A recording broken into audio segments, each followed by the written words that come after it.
So I guess I'm here to be the economist, since I'm the economist on the panel.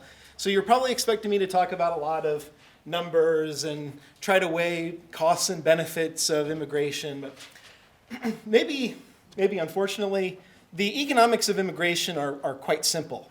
And that is, immigrants are really good for your economy, just in general, generally speaking. There's only one group, there's only one group within the United States today who is economically harmed. They actually experience some economic hardship, and that is high school dropouts. So native-born high school dropouts have experienced over the past 40 years or so something like a 10% decline in their earnings compared to what we estimate they would have been. Great. Compared to what we estimate they would have been had we had been much more restrictive in immigration. Everyone else has seen a growth in their incomes, and it's not just some weird thing that's only been the case in the United States for the past few decades. That's been the case for a really long time. So is that all he's going to say? No, I mean, the benefits are extreme, not primarily to the people who are already living in the United States, but to the immigrants themselves. Why do people immigrate? One really big reason, is they immigrate for new economic opportunities. So they look at what we call the place premium. They say, look, I can do the same job in another country and I can make a lot more money, so why wouldn't I want to do that? Well, there's plenty of reasons why they wouldn't want to. For instance, people don't like to leave their homes, unless home is the mouth of a shark, right? People don't like to leave their families, but the economic opportunities, if they are great enough to overcome some of these reasons why you wouldn't want to immigrate, people will move, and they'll move to greater economic opportunities. And when economic opportunities are great, people move in large numbers. And when economic opportunities are weak, people don't move. Okay? Net migration between the US and Mexico right now, by the way, about zero. Okay, so you might say, it's super weird that this is a big political discussion right now, seeing as the rates are so low, but it doesn't seem like the political discussion maps one-on-one with economic conditions at all, and haven't throughout history. So a lot of my talk today is going to be about the history of American immigration policy. Where do we get these policies? Are they motivated by economic conditions? Is there something else? What is the discussion really about? And I'm going to go back, like way back. Okay, so here's the 1800 presidential election. We've got Vice President Thomas Jefferson, Aaron Burr against John Adams, and Charles C. Pinckney. So immigration, believe it or not, was a huge part of this debate. This was actually a really, you thought that this election that we just had was nasty. This was a nasty election, calling people like the spawns of Satan, and like, that's a serious accusation back in the 1700s, right? Much maybe more serious than it would be today. And I mean, there's tremendous amount of animosity between these two groups, and part of the discussion was about immigration. So recently, before this election, the Adams administration had passed the Alien and Sedition Acts. So the reason I'm going back this far is these are our first laws about immigration in the United States. And there's no economic explanation for them. What was the reason that the Federalists said they passed them is to protect the interest of national security. You see, we were in this war, well, maybe not a real war. It was called the Quasi-War, which is the coolest name for a war, I think, between the US and France at the time. They said, look, we need to protect ourselves from French nationals because we're kind of in a war with them. It's only a naval war. It's not officially declared, but we're kind of in a war with them. See, the thing is, we borrowed lots of money from the French monarchy, and then when there was a revolution, we said, hey, you're not the French monarchy anymore, so we don't have to pay you back.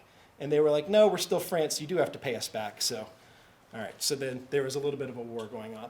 Ultimately, it was resolved, but it was a pretty big deal back at the time. And people were writing things against the Adams administration. And this was seen as a convenient way to silence political dissent. They say, well, you're actually Scottish. You're not American. Or you're actually French. You're not American. Now, a lot of these guys are friends with Jefferson and his political faction. Of course, when you pass the Alien and Sedition Acts, you don't say it's because of these are my political enemies. You say it's because of national security. Or later on, when new regulations are passed, you say it's because of economic security. Oftentimes, we can trace these discussions back to more political debates. Incidentally, Jefferson was so mad about the Alien and Sedition Acts that he and Madison, the namesake of my employer, wrote under ghost names, wrote the Kentucky resolution about how if you keep these Alien Acts, which restrict our right as Kentuckians or Virginians or what have you, restrict our right to bring people in who we want to associate with, we're going to secede from the Union. Okay, and later on in times of the Civil War, they would actually look back on that as these are the first real secessionists. Thomas Jefferson had a real, he really was into revolution and war and stuff. That was kind of his thing. So after the Alien and Sedition Acts, there are basically no laws about immigration in the United States. So here is a picture from Harper's Weekly in 1875. We're not going to jump that far really quickly. Looks like some of that's cut off, but you can guess, I'm sure, that I'm talking now about the colonial era. Okay, in the colonial era in the United States, basically all the immigration in the United States are people from what we now call the UK. So we've got Ireland, Scotland, and Britain. Not too much else. It's really, really expensive to come to the United States. Many people who come to the United States from Europe come as indentured servants. They basically sell themselves into slavery because it's so expensive just to make the journey. Okay. So there's immigration, but it's basically one ethnic group. Obviously, Americans don't have a problem with it because they're all immigrants. In the era of the early republic, we start to get more immigration from other groups that are not British citizens. Okay, so people from Ireland, people from Germany primarily. And we start to get some inklings of people complaining about the type and the quality of the immigrants that we're getting. Okay, so there's a big complaint that too many of the immigrants are Catholic. So that's a national security issue because they actually have a separate loyalty to the Pope. They're not just loyal to America. You start to worry about the Germans and bringing over their beer. And these are, by the way, my ancestors. The Gochenauers immigrated. They were religious refugees, immigrated in the 1700s, and brought their beer and their evil ways to the United States and their different language. And eventually, Germans would become the #1 immigrant group to the United States, but it would take some time. Over this period, it becomes cheaper to come to the United States. Also, it becomes more dangerous to live in Europe. Okay? It's more dangerous to live in Europe. So we have revolutions in the mid-19th century throughout Europe, making it quite dangerous to stay there, especially if you're a religious minority or something of that sort. Sorry, I forgot my water over here. Actually, I drank all my water. Drank all my water. Okay. It becomes dangerous to stay in Europe. Maybe there's famine if you're in Ireland. Maybe there's war if you're in Germany. Well, there's no Germany, but the area that we would call Germany. You speak German. You see that there's huge economic opportunity in the United States, and it becomes cheaper and cheaper to make that trip. So as an economic proposition, becoming an American starts to look more and more attractive. Now, there's no law about immigrants because there's nothing in the Constitution that gives the president or Congress or anyone the power to restrict immigrants to the United States. So the Alien and Sedition Acts were passed under great controversy, but were limited to people who were considered enemies of the state in some sense. And a small number of people were ever prosecuted under the Alien and Sedition Acts. And by the way, when Jefferson won this election, everyone who was imprisoned under the Alien and Sedition Acts were freed, and Congress repaid all their fines. So they really repudiated this idea of alien and sedition, and we don't see it again for a long time. We don't see it again for a really long time, but in the late 19th century, we finally start to see a push for some kind of restriction, and unfortunately it takes a very, very strong racial characteristic. So in 1875, you get the Page Act. The reason the Page Act, and this is, when I was preparing this talk, some people said, people in California might not take this the right way because you're actually saying all this restriction comes from California. Okay, Page was Californian, and there's a real strong push in the Western territories to restrict immigration from China in the wake of a recession, an economic recession, after the Civil War. So why were there so many Chinese people living in the United States at the time? Well, they came for economic opportunity. Mostly men came to build railroads. That was the idea. Many men came to build railroads, and then when the railroads were built and economic times turned down, people started to look around for someone to blame. Oh, look, there are all these Chinese people who are living here. They're probably to blame. Okay? The railroads were built. Then they started getting into other jobs, and people looked around saying, like, oh, you've got a job doing whatever, shining shoes or running a tailor shop or something like that, and that's a job that I could have or my brother could have, and that makes me upset. Plus, you don't look like me.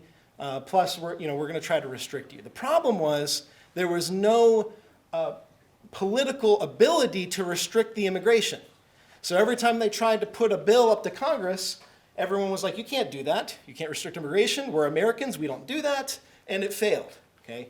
So we finally, though, there's a case in the Supreme Court which gives some right, I guess the Supreme Court says there's a right anyway, to the federal government to have some kind of immigration policy. And almost immediately you get this Chinese Exclusion Act passed. And this cartoon, if you can't see what is said here, is basically this is an anti-Chinese Exclusion Act picture. This is a Chinese man sitting outside of the Golden Gate of Liberty, and he's complaining that, look, we allow in all these different types of people who we think of as undesirable, and then we don't let this guy in because he looks different or something like that. So it says down here, the only one barred out. So a tremendous amount of debate about the Chinese Exclusion Act. At first, it was heavily opposed by people in the East because they said, look, you're just opening up the floodgates because now whenever there's some kind of bad economic time, people are going to look for a scapegoat who's some part of some out-group, probably looks different, maybe speaks a different language. They're going to blame them, and they're going to try to push through some kind of policy on the national stage. Now, it was given as a temporary measure. First off, it only affected pimps and other types of people who were doing other types of unsavory activities at first, and then it was expanded to include all people from China. It was supposed to only last for 10 years. It was a temporary measure. Of course, that's what they always say, right? Temporary measure, renewed again permanently 10 years later, of course. But then still, after the Chinese Exclusion Act is passed, restrictionists have trouble passing any kind of additional legislation. I mean, they keep putting through different bills that keep failing. Most of this is coming from the Western United States. The next group to really get on board with this idea that we should be restricting immigration, whoops, I went way past. The next group to get on board with this idea that we should be restricting immigration were labor unions, the nascent labor unions in the United States. So here's a quote from Francis Walker. His name's cut off, and I am bad at remembering names. Basically saying that it doesn't matter what the people at the top of society who are all committed to ideals and they're mostly pro-immigration, doesn't matter what they think. Ultimately, the way that we're going to stop immigrants from coming here and taking jobs from Americans is to mobilize the laboring classes against immigration. Now, up until this time, there was no kind of class argument throughout the United States about why we should limit immigration. It was very much a regional thing. All right, you had people in the West who were talking about immigration being this big threat, and people in the East saying, I don't see immigration as a big threat. We see it as something that's fueling our economy. The economy of the East is booming throughout the late 19th century, booming on the backs and contributed to by massive amounts of immigration, primarily from Europe.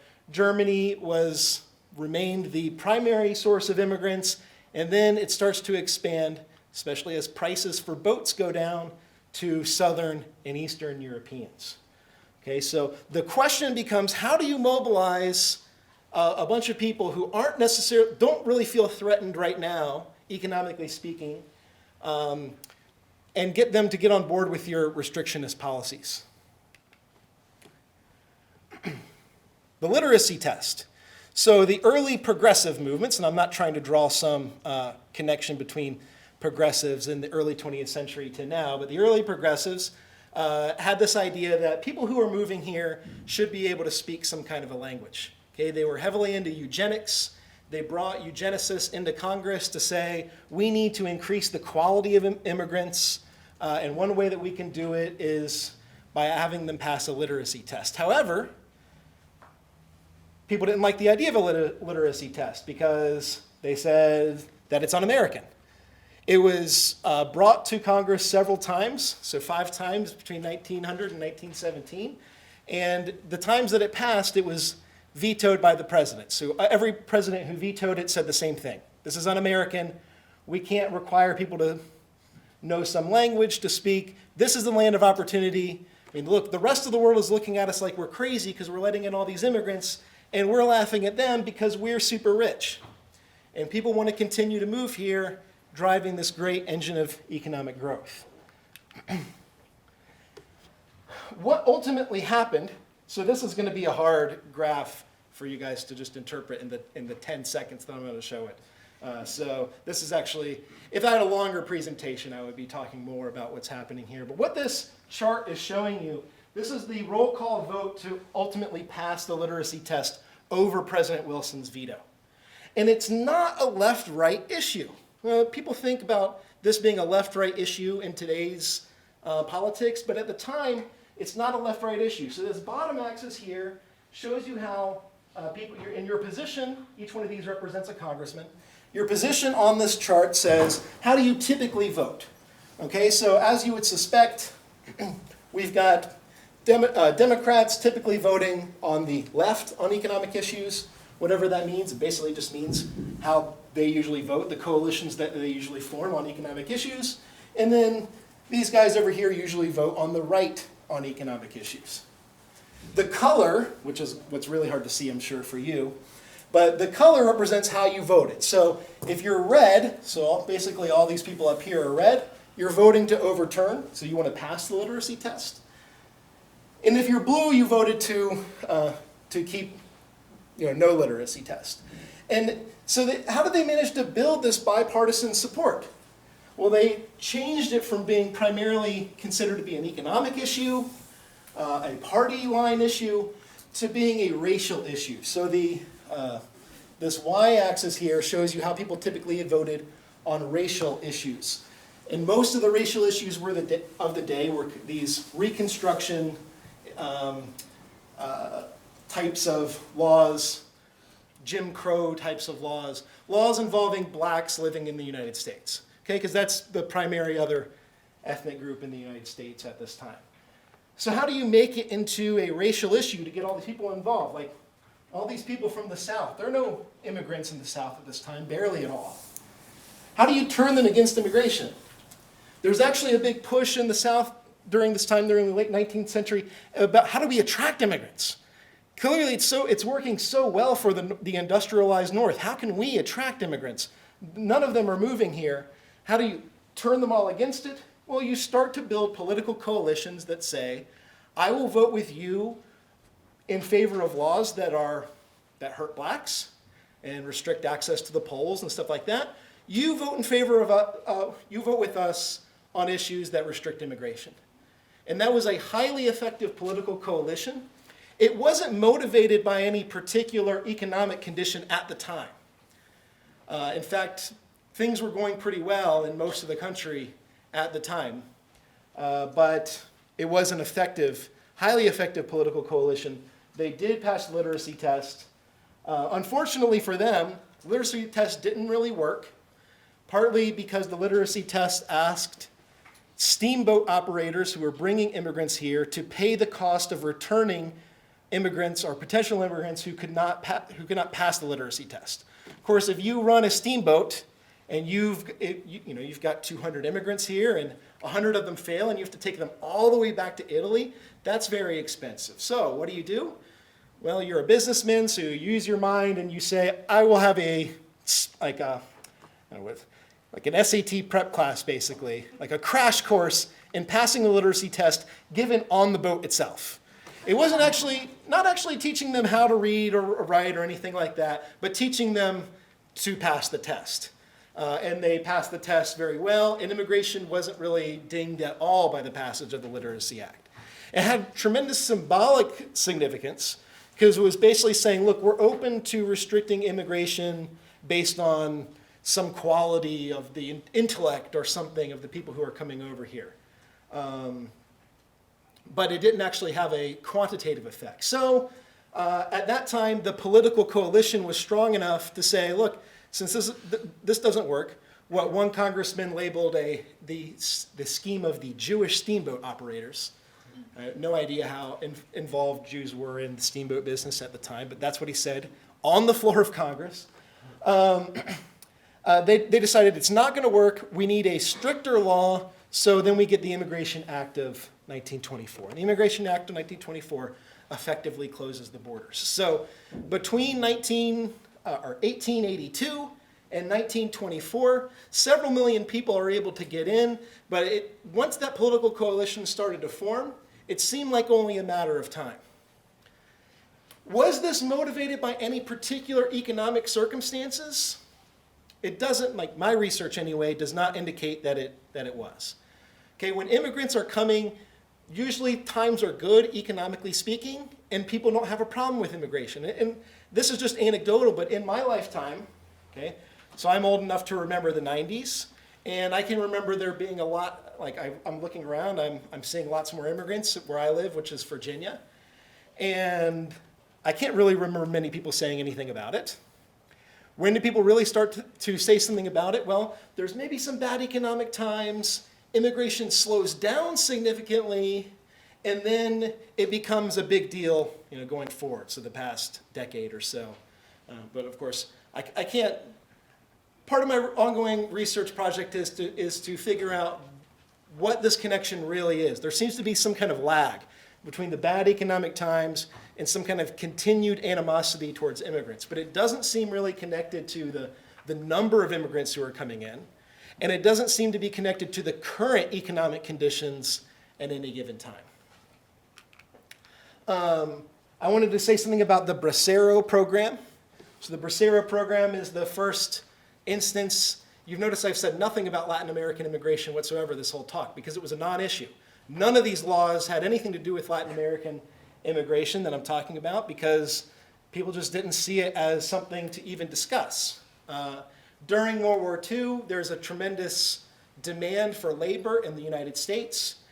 Some of that labor is made up with addition of women to the workforce, but a lot of there's a ton of people who are overseas and a lot of work, especially agricultural work, there was still a tremendous amount of demand that was unmet.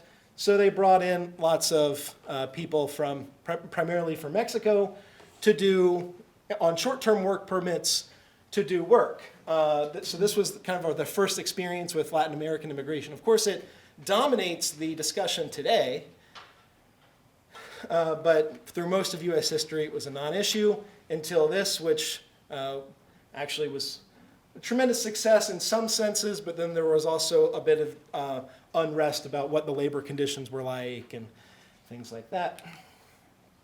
Eventually, we get the Immigration Act of 1965, which follows, trying to connect this to some of Dr. Wilcox's talk, which kind of follows this idea of we should give priority to certain groups, such as people who are married to or otherwise family members of people who are in the United States already. So this overhauls the 1924 Act, but it definitely doesn't bring us back to where we were before Chinese exclusion. There's still many more people worldwide who want to immigrate to the United States and are not able to because they don't have family members here. Or they don't meet certain qualities like having a PhD or having hundreds of thousands of dollars to start a new business or something like that. What's going on now? Here is President Trump signing an executive order, once again targeting specific groups from specific countries. So we haven't had anything like this since the 1924 Act. Of course, it's highly controversial. I don't really need to tell you about how highly controversial this is, but we're back to the same discussion that we were in back in 1799. Is this actually something about national security, or is this about punishing groups that are considered your political enemies and rewarding groups that are considered your political friends? Does it have anything to do with national security or economic security? Well, how you answer that question is going to depend in many cases on where on the political divide you stand. I'm out of time, so.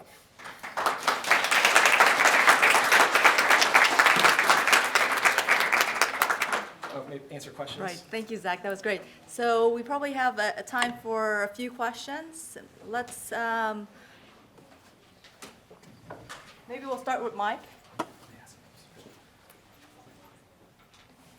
Hello, simple economic question. My numbers may no longer be exact, but I read in France, I used to live there, that you had to have a college education degree in order to be interesting for the French state, which has a bigger social debt. And if you came over with only a high school education or less, that essentially you cost more than you contributed to the economy. So I'm a little bit surprised with the numbers that in the American context, you were comfortable that people who come here contribute to the economy. How does that number figured out? Does that include all groups of immigrants or only immigrants with higher education? And on average, that means they are an advantage, but those with less education cost more than they contribute, or how does that play out? So in the United States, and I can't speak too much to Europe, because in Europe you do have a much more extensive welfare state, which I think is a source of many of the issues that you have. Because basically the more that you give people, if immigrants are primarily poor, which in many cases they are, the more you can expect that to cost. So in the United States, the net fiscal effect of immigration for the United States government is basically zero. So immigrants do cost in terms of medical care, K through 12 education, these things. I'm not trying to say that that doesn't cost money, but they also contribute lots of money to, say, Social Security, often under fake Social Security numbers, so they'll never actually collect. So the net fiscal effect is zero or small in the United States. That does not translate to what's going on in Germany or Sweden or something like that.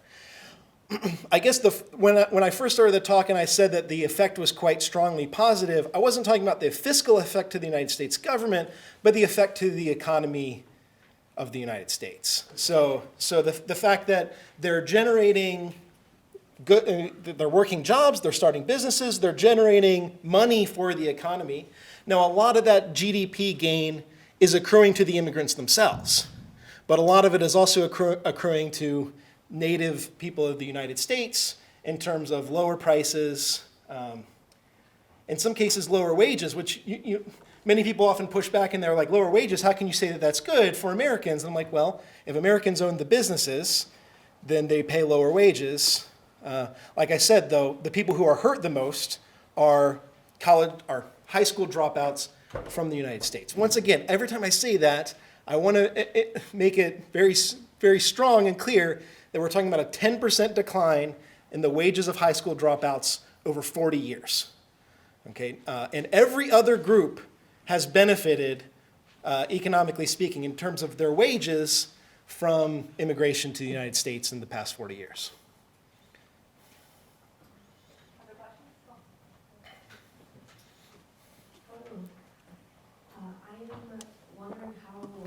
American citizens can reconcile the two ideas. One, a fake conception of economic rights and competition of having a capitalistic economy, but also claiming entitlement to possible jobs. Namely that, sort of around like if immigrants come, they'll be stealing the jobs that could be go to United States citizens. But it seems like if you have immigrants and they come and they get that job, it's just a result of your own economy and the competition that you are allowing for. and maybe it might be involved with companies, lapping the moral purposes and preying upon these individuals, but it doesn't seem that those two conceptions are consistent with each other. Namely, wanting competition, but also wanting entitlement or guarantee of a certain position as well. That's a good question, and you'd have to ask an American who actually, held the, because there is that cognitive dissonance there. Now, so as me being a pro-immigration guy, I say, if a company wants to hire someone, they should be able to hire that person. But I agree with you that there's some kind of essential tension between folks who say that they're pro-capitalist, but also talk about how that's my job, I own it. I agree with you that those are very much in conflict.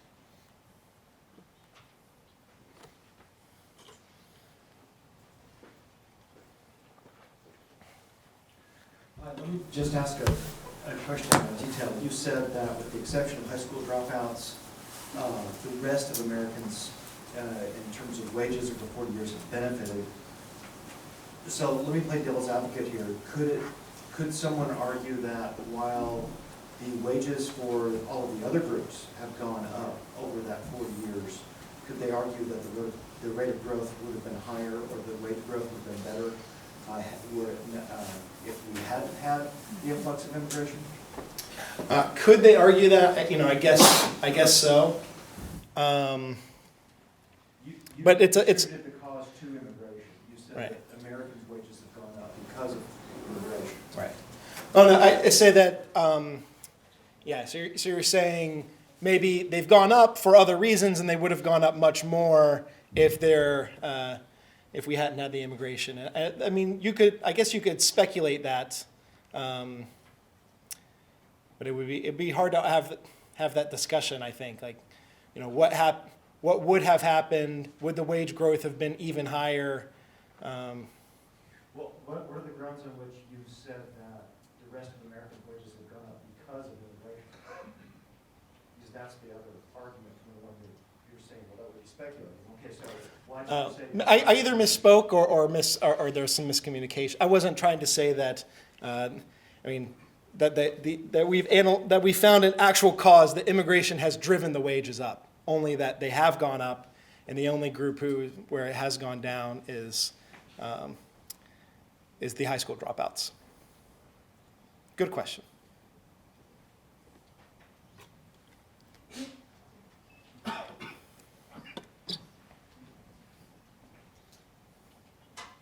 is just a question of clarification. In one particular section, you mentioned the Page Act and then jumped right to the Chinese Exclusion Act. Are those two different things, or did one lead into the other? Is that... Yeah, so the Page Act only gave them the ability to restrict immigration for known criminals. So pimps, drug dealers, which, by the way, I'm not trying to say was not actually a problem in the American West at that time, especially because, as I mentioned, the Chinese immigrants were almost entirely young males.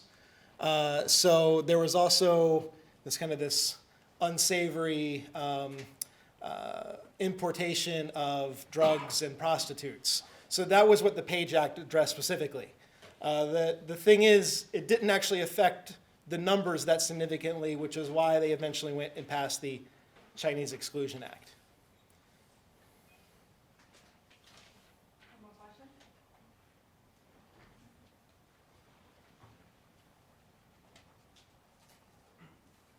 Kind of a question, also kind of a response to the question for the last one. Would you perhaps agree that if high school dropouts are really most likely everyone else is possibly benefiting by the cause, would you agree that the quality of education is probably driven to go up after as immigration levels goes higher?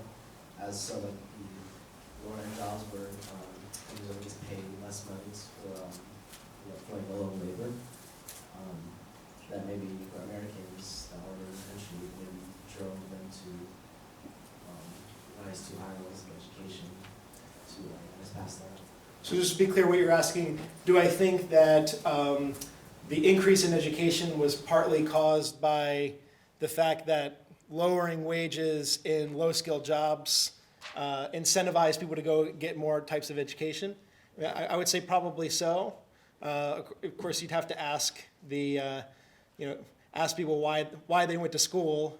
And many people, I think, would say that one reason they go to college is because jobs for people who don't go to college are not that great or don't pay very well. So there's probably something to that argument, but I don't know for sure that's a big reason why more people are going to school. There are plenty of reasons why people are getting more levels, more education. I'd say primarily because it's the expansion of the student loan programs. Okay, let's give Zach another